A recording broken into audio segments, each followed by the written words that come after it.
어느 팀이 2023 아시아 축구연맹 AFC 아시안컵 정상에 설지 아무도 모르게 됐습니다.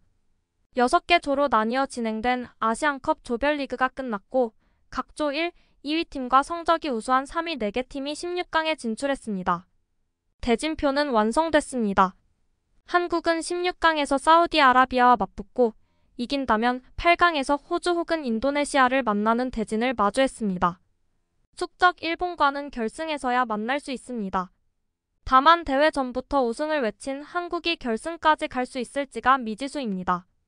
조별리그부터 경기력이 저조했고 객관적 전력에서 확실한 열세에 있는 팀들과 졸전을 펼친 탓입니다. 한국을 향해 의심의 시선이 짙은 이유입니다.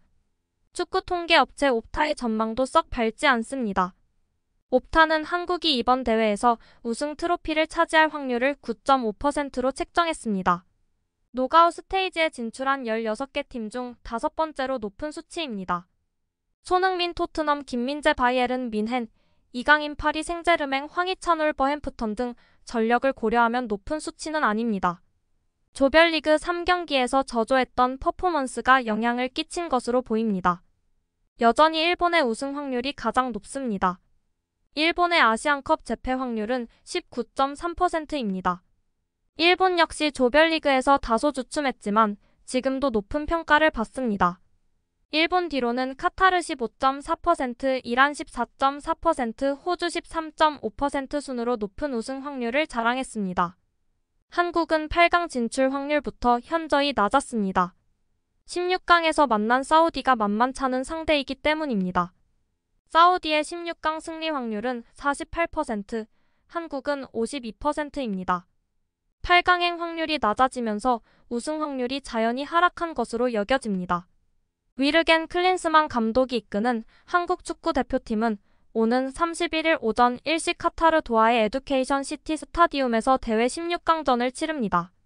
클린스만호는 지난해 9월 영국에서 임한 사우디와 맞대결에서 1대0으로 승리, 5경기 무승 늪에서 벗어난 좋은 기억이 있습니다.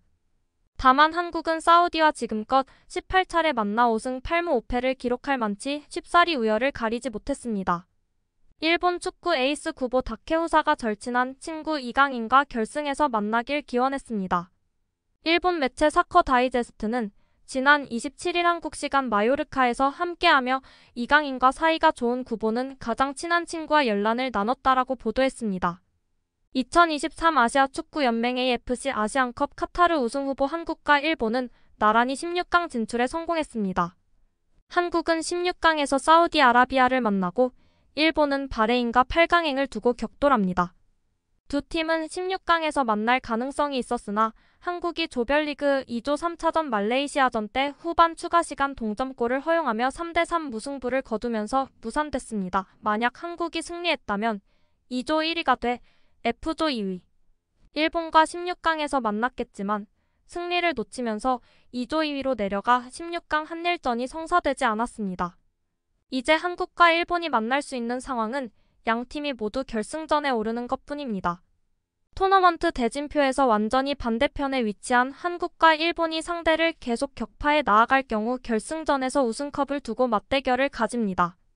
대회 시작 전 많은 이들이 아시안컵 결승전이 한일전이 될 것이라고 예상했습니다. 아시아 축구를 대표하는 강호이자 라이벌 관계인 두 팀이 우승을 두고 격돌할지 관심이 쏠린 가운데 구보가 이강인에게 연락해 결승전에서 만나기로 약속했습니다. 매체에 따르면 구보는 훈련장에서 진행된 인터뷰를 통해 원래 16강에서 만나게 될 것 같아 이강인한테 연락이 왔었다라며 결국 결승전 전까지 만나지 않게 돼 연락했다라고 밝혔습니다. 그는 경기를 봤는데 결과가 몇 번이나 바뀌었습니다. 한국이 이겼다고 생각했는데 무승부로 끝나 깜짝 놀랐다라며 솔직히 바레인을 만날 거라고 예상 못했다라며 말했다. 바레인이 조별리그 3차전에서 요르단한테 0-1로 승리하고 한국이 말레이시아전을 비기면서 2조 3위였던 바레인이 단숨에 조 1위에 올라 일본은 16강에서 상대하게 됐습니다. 이어 우리 두 명 모두 어느 한쪽이 먼저 돌아갈 가능성이 매우 높기에 그렇게 되지 않도록 자만하지 않을 것이라며 한국을 신경 쓸 여유가 없다. 제대로 준비하고 싶다라며 각오를 드러냈습니다. 일본 출신인 구보는 10살이던 2011년 바르셀로나 유소년 팀에 입단해 2015년까지 훈련을 받았습니다. 같은 시기 발렌시아 아카데미에서 성장한 이강인과 절친한 사이로 잘 알려져 있습니다. 그러나 구보는 FIFA 국제축구연맹과 바르셀로나의 유소년 영입 문제를 지적하고 구단에 징계를 내리자 일본으로 돌아오는 걸 택했습니다.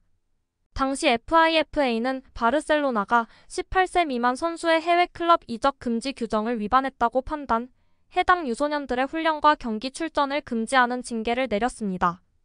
이에 따라 구보는 바르셀로나에서 성장하는 대신 일본 FC 도쿄 입단을 선택했고 그곳에서 J리그 데뷔를 이뤄냈습니다. J리그에서 성공적으로 성장을 이어나간 구보는 바르셀로나의 라이벌 팀 레알로 이적할 기회를 얻었습니다. 2019년 레알 2군인 카스티아가 구보를 영입했고 구보는 다시 스페인 무대에 도전장을 내밀었습니다. 다만 1군 진업에 어려움을 겪자 임대를 통해 출전 기회를 잡고자 했습니다. 이때 마요르카에서 현재 파리 생제르맹으로 이적한 이강인과 한솥밥을 먹기도 했습니다. 지난해 여름에는 레알 소시에다드로 완전 이적하며 레알과 결별을 택했습니다. 구보는 소시에다드에서 날개를 달았습니다. 지난 시즌 리그에서만 35경기에 출전해 9골 4도움을 기록하며 팀 내 핵심 에이스로 활약했고 소시에다 올해의 선수로 선정되며 팬들에게도 인정을 받았습니다. 구보는 2023-24 시즌 스페인 라리가에서 6골 3도움, UEFA 챔피언스리그 1도움을 기록하며 팀 공격을 이끌고 있습니다. 팀은 리그 6위, 챔피언스리그 16강에 진출해 순항 중입니다. 구보는 소시에다드와 계약하면서 6천만 유로 860억 원의 바이아웃 조항을 달았습니다. 현재 몸값과 같은 수치입니다.